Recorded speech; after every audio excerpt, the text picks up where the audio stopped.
Have you ever had a sales call where you thought you nailed it only to watch the deal slip away? Or maybe seen a competitor with fewer features, higher prices, yet they're closing more deals than you? You're probably thinking to yourself, what's going on? And the truth is, SaaS sales, or just sales in general, isn't just about having the best product or the lowest prices anymore. The secret is understanding how your buyers think and what drives their decisions. I'm George, co-founder of Wave, a SaaS that helps people connect more easily using digital business cards. And after running over 1,000 demos and growing my company, I've learned what really makes customers say yes. And today, I'm sharing those psychological strategies that can change the way you sell. So stick around, because by the end of this video, you'll know how to tap into your buyer's mindset and close more deals than ever before. Let's start with perceived value. This is the value your customer thinks your product has, no matter what it actually costs or does. Think about Apple. Why do people pay a premium for iPhones, even though other phones offer similar features at lower prices? It's not just the tech, it's the brand, the design, and how people perceive the value that they're getting. For example, with my product Wave, I don't just say it's a tool for sharing business cards. I position it as a way to instantly connect with people at events and turn those connections into something more meaningful. Suddenly, it feels a lot bigger and a much bigger solution. It's not just a feature.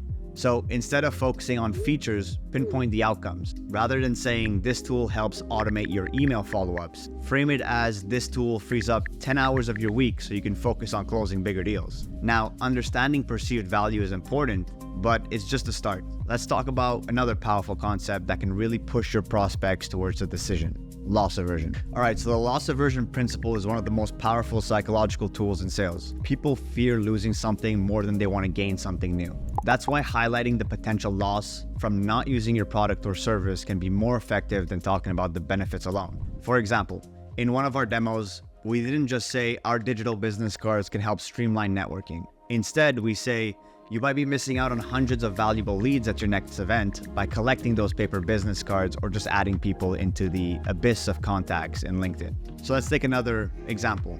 Imagine you're selling marketing automation software.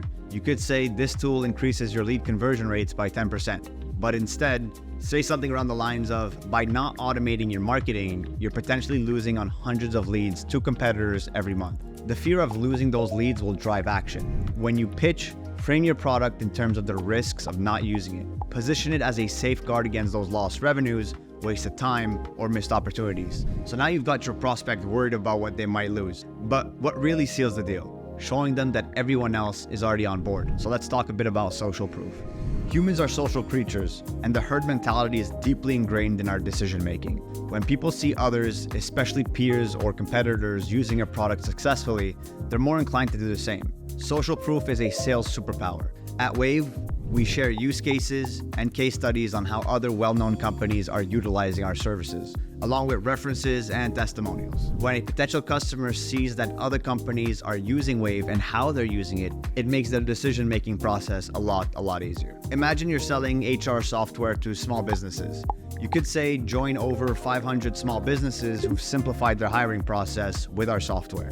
This makes the decision feel safe because others have already made it using your product. You should be using case studies, testimonials, customer logos, pretty much everywhere in your demo page. Mention industry-specific success stories, like we've helped company X save 20% on HR costs by switching to our platform. This not only proves your value, but reassures your prospect that they won't be alone in their decision. All right, now that you've got them feeling comfortable with their decision, it's time to talk numbers. The anchoring effect happens when you present a high-priced option first, which makes your lower-priced offerings seem much more reasonable in comparison. It sets an initial reference point that influences the decision-making process. Think about when you go to a restaurant and the most expensive bottle of wine is listed at $200. Suddenly, that $70 bottle doesn't seem to be outrageous anymore. You can use that same principle with your pricing tiers. At Wave, we always present our premium plan first. It has all the bells and whistles, and it's even more than the customer plans on spending, and it makes our mid-tier option look like a great deal. As a result, many customers end up choosing the middle package instead of the higher price package. So when presenting pricing to prospects, start with your higher tier plan first, even if customers won't choose it. It makes your other options look much more attractive and affordable in comparison. Pricing is crucial, but creating a sense of urgency can really drive decisions going forward. let's talk about how scarcity can make your offers irresistible. So the scarcity principle taps into FOMO, the fear of missing out. When something feels limited or exclusive, people feel more urgency to act before it's too late. We see this all the time in marketing. Think about e-commerce stores offering limited time deals or 5 items left in the stock. It pushes customers to act faster. In SaaS or any other product, you can create this urgency too. At Wave, we sometimes offer early bird pricing or limited onboarding slots for new customers. We'll say something like, we only have 3 spots left for our discounted onboarding services this month. It's amazing how fast that creates a sense of urgency and customers don't want to miss out. If you're running a promotion or have limited availability, highlight that scarcity in your pitch. Phrases like only available this month or limited to the first 10 signups can trigger quick decisions. But urgency alone doesn't always close the deal. Sometimes you've got to give a little to get a little. So let's talk about the power of reciprocity. The reciprocity principle is simple. When you give something first, people feel inclined to give back. In sales, offering value upfront can make your prospects more likely to return the favor by engaging with your product. That's why free trials, ebooks, or personalized consultations work so well. By offering something valuable for free, you're creating a sense of obligation. Prospects feel like they should reciprocate by signing up, attending a demo, or even making a purchase. At Wave, we provide free downloadable guides on how to capture leads the best way possible at events. Once prospects get value from the guides, they're more likely to engage further because they've already received something useful. We also offer free trials to our paid subscription tiers. So offer value first. Whether it's a free trial, an exclusive demo, or a helpful resource, giving something without asking for anything in return sets a positive relationship with your prospect. Now, once your customer has made a decision, they might start second-guessing themselves. Here's how to keep them feeling confident and happy with their choice using cognitive dissonance. Alright, so cognitive dissonance happens when somebody feels conflicted about a decision that they've made. After committing to a purchase, they might start doubting whether it was the right choice. To prevent this, you need to reaffirm the decision and show consistency. One way we do this at Wave is through a guided onboarding sequence. Right after a customer signs up or purchases a plan, we send an email that congratulates them on their decision. And we continue to guide the user on how the product will help them achieve their goals and desired outcomes. This reinforces the value they're getting and allows them to easily use our products. So here's another example. Let's say you sell project management software. After a customer signs up, send them a message like, now that you're using our platform, here are 3 ways it's going to save you time and increase team's efficiency. This reinforces their choice and eliminates second guessing. After closing a deal, follow up with materials that confirm the customer made the right choice. Reinforce the benefits and remind them why your product is the best solution for their needs. So before we can deal with that, we need them to say yes in the first place. So let's talk about how the foot in the door technique can help you do that. So this technique is all about starting small and building momentum. Once a prospect agrees to a small request, they're more likely to agree to a bigger request later. So at Wave, we've seen the foot in the door technique work really well. We'll often get a prospect to sign up for a free trial, and once they've committed to the small step, they're much more open to scheduling a demo or upgrading to a paid plan. Let's say you're selling CRM software. Instead of going for the full sale upfront, start with a small ask like sign up for our free lead generation checklist. Once they engage with that, you can follow up with a bigger ask. Now that you've seen the checklist, would you like to try out our CRM tool for managing those leads? By saying yes to smaller commitments, they're more likely to say yes to the next one.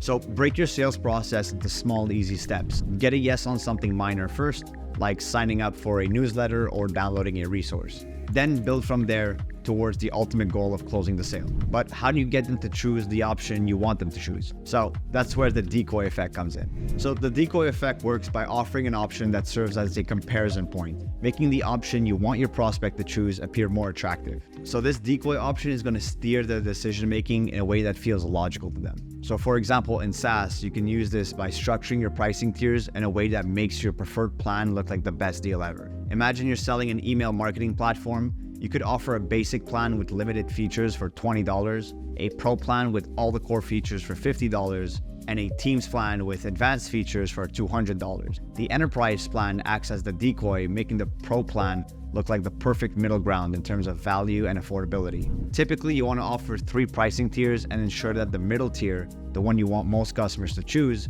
feels like the best value that they're getting. The higher price decoy option will make that middle option look like a no-brainer for them. So finally, remember, people don't make decisions based on logic alone. Emotion plays a huge role. So let's wrap it up by talking about emotional selling. So people don't make decisions purely based on logic. They make decisions based on how they feel and then justify them with logic later. That's why tapping into emotions in your sales process is so important. When selling a SaaS product, it's easy to focus on the features and the data, but never underestimate the power of emotion. For instance, at Wave, we don't just say this tool helps you organize contacts. We instead say something around the lines of, this tool helps you feel in control of your networking so you can never miss out on an opportunity ever again.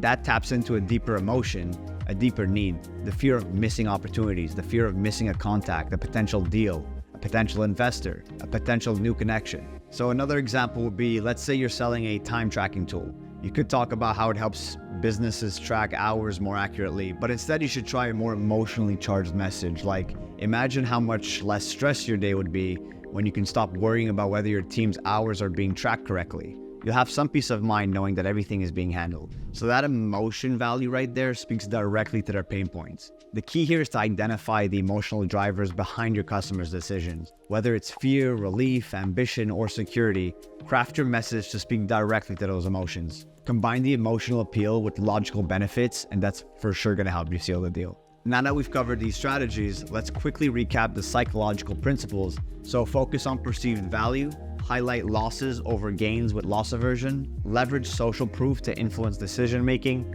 use anchoring to frame your pricing, create urgency with scarcity, offer value through reciprocity, reinforce choices to prevent cognitive dissonance, start small with the foot in the door technique, guide decisions with the decoy effect, appeal to emotion, not logic. By understanding and applying these psychological principles, you can unlock a new level of connection with your prospect and close more deals faster. If you found this video helpful, hit that like button, subscribe, and yeah, stay tuned for the next video. See ya.